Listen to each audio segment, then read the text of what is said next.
Hello, for our accessibility project, I chose to do our Student Union Center on campus. I chose this because that the building itself is probably one of the highest trafficked areas throughout the school.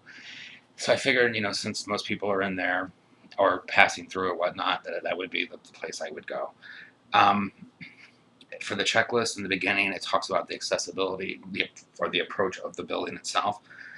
There is a ramp in the front of the building on the right side. I did notice though that it's not clearly marked to say, that's where the accessibility entrance is. Um, with the new construction now, there is a door that leads into the cafe from the base of the ramp, and the ramp also goes up to the main entrance. The one thing I noticed about the entrance to the cafe is that there is no there's no handicap switch, so the door does not open up automatically as it does if you go up to the main entrance. There's a switch on the outside that for the doors on the right side will open.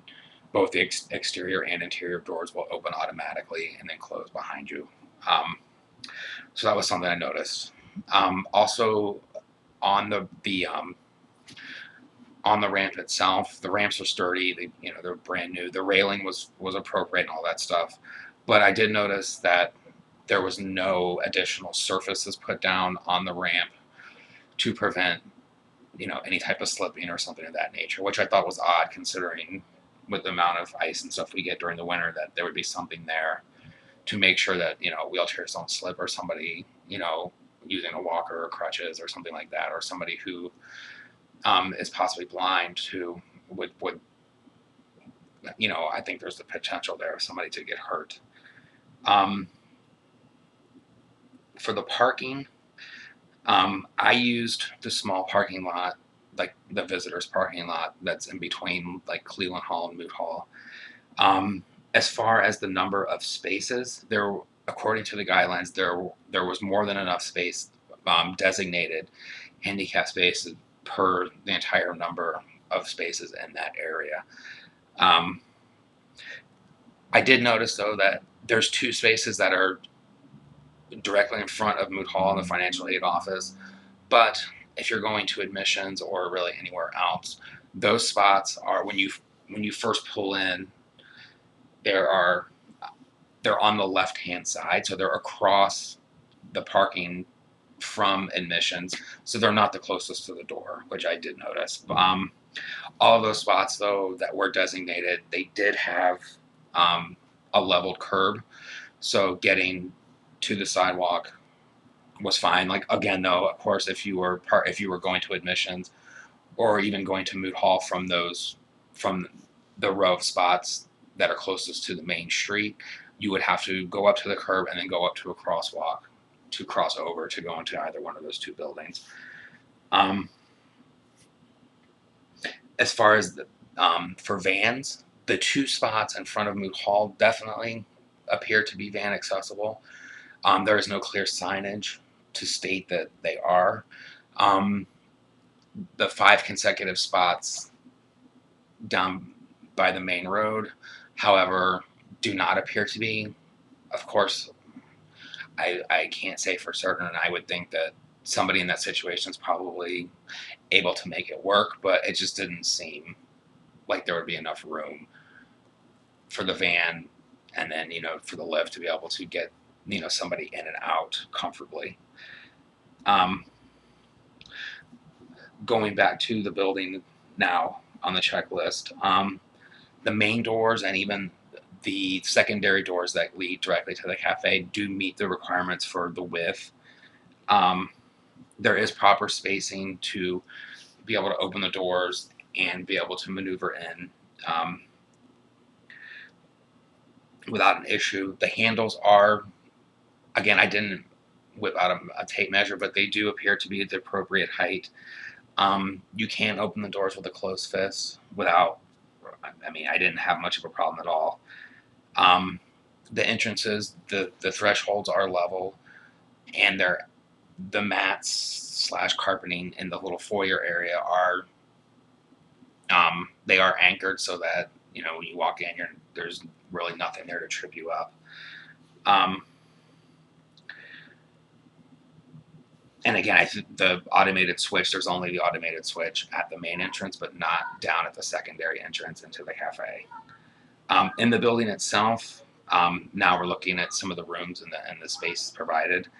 The two main rooms, at least on the first floor, are the bookstore and the food court dining area. Um, when I went up to resident dining, they were kind of giving it a once over, so things were kind of moved around, so I didn't really get a good feel of how that would work. So I don't really want to speak on that because I'd just be speculating.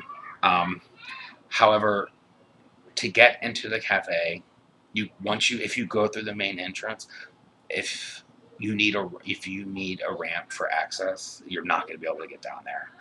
Um, there's stairs on either side, but there is no ramp to go down. Um,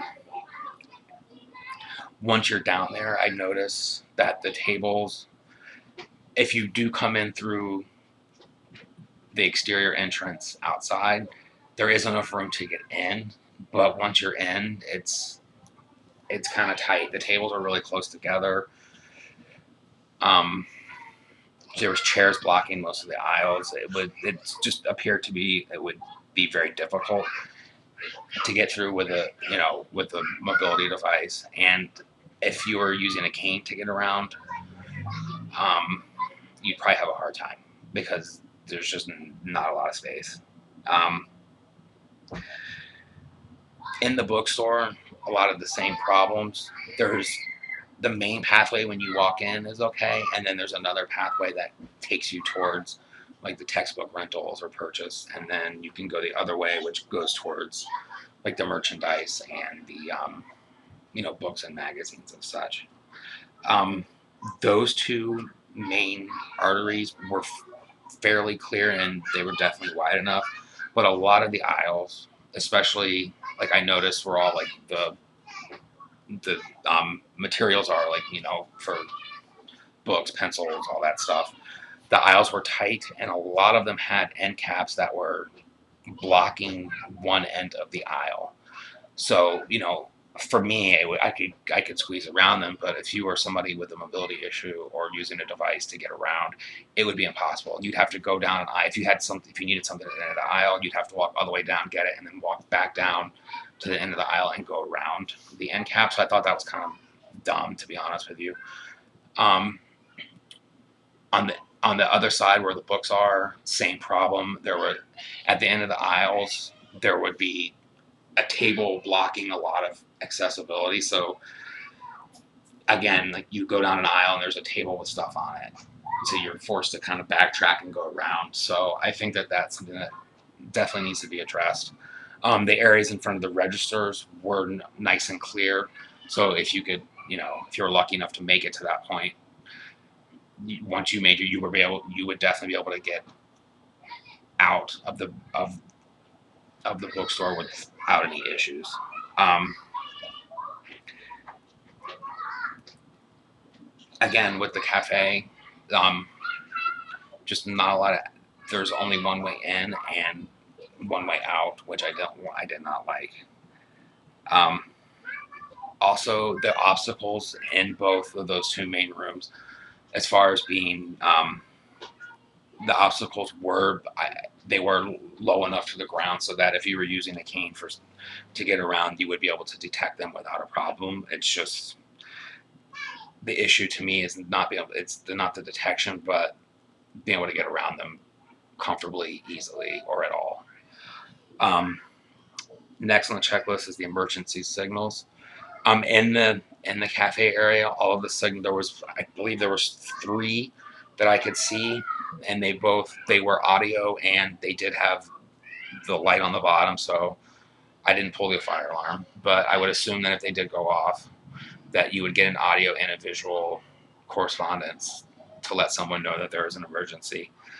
In the lobby itself, I found it kind of odd that um, I only saw one, and it was inside the box office on the back wall. So not the best place, especially for the visual aspect. I mean, the sound would have been fine, but the flashing light could have been obstructed. Which, if you're in the lobby and you don't see the flashing light and you can't hear, there's a good chance that you might get run over or not make it out in time, depending on the circumstances. Um, Next, it would be the signage within the building.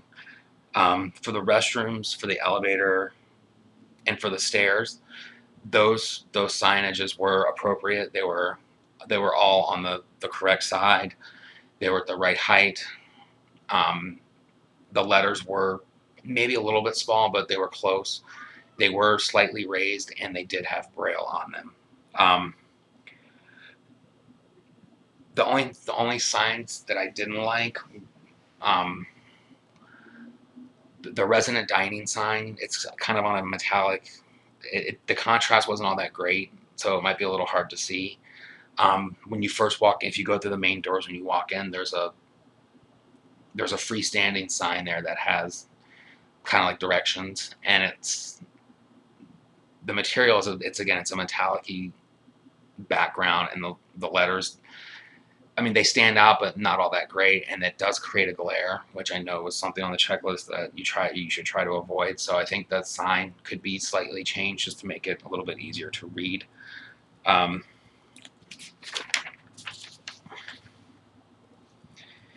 um, they were, again, I think I mentioned they were all the signs for the elevator and the bathrooms and the stairwell were all on the latch side of the door, so they were appropriately placed. Um, the next on the checklist is it's controls or access for like power outlets or any type of self-service areas, things like that. From what I could see, they were all appropriate. Um, I do know that in the cafe there used to be a soda fountain. It wasn't there when I was there, but I know in the past that the way it was previously designed probably would have been an issue as far as especially if you were in a wheelchair, to be able to get to the ice or to be able to reach your drink high enough to dispense a soda. Perhaps that is something that, if they're reinstalling it, perhaps that's something that will be addressed. But without it being there, I can't really say for certain. Um, all the counters at the cafe were low enough to there was no issues with accessibility as far as being able to make a transaction at the register or to be able to get food passed over to the customer. There were enough height, and there was enough space to where you could slide a tray directly to the customer without there being an issue. Um, the stairs that I saw in the building throughout, they met requirements. They were fine. At the edge of the stairs, they have there's like 3 strips of some type of cloth, like felt or something. I don't know, probably not felt, but a slip-resistant surface at the end. So those were safe. The railings were on both sides on all stairwells, so those were fine, and they did extend slightly past the stairs going up and going down. Inside the elevator, or actually the elevator itself, the interface on the outside for the call buttons was appropriately placed. There was no issues. Um, inside the actual elevator, all the buttons they were slightly raised as far as the numerics, and each one did have braille. The only thing I wasn't sure about would be the emergency call feature. I know it says on the checklist that does it work without having to use vocal communication. Again, I didn't really feel like setting off the elevator alarm, so I didn't check it out. But from what I could see, I don't think that's the case, but I could be wrong. Um, there are no lifts inside the building at all for the stairs. So that was all those parts on the checklist were really not applicable to this building. Um, in the restrooms, they were clearly marked. Um, the entrances and the exits, they're accessible. I mean, I definitely think it's a tight fit going in. There's a sharp, I don't know, for the men's room, when you go in, you have to make a tight right turn and then a tight left to get in. They're wide enough for a wheelchair, but one thing I didn't like was that they're not wide enough to where if somebody in a wheelchair is coming in or out, there's no room on either side of them, so other people can move with them. So they it kind of would be, to me, a little bit dangerous because there's no way around.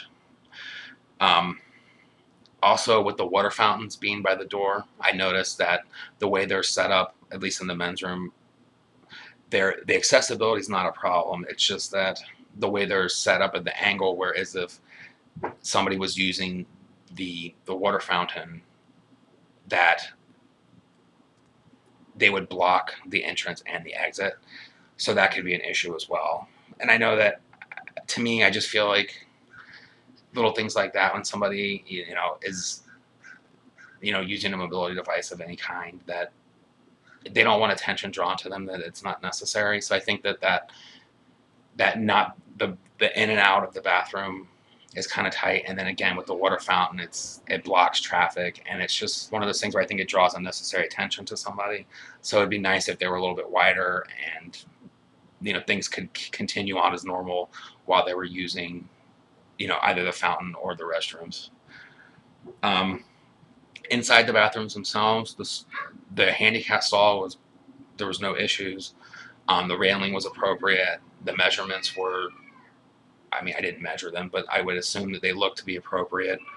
The height of the toilet and all that stuff, there was no issue. The latch you could open with a closed fist without an issue.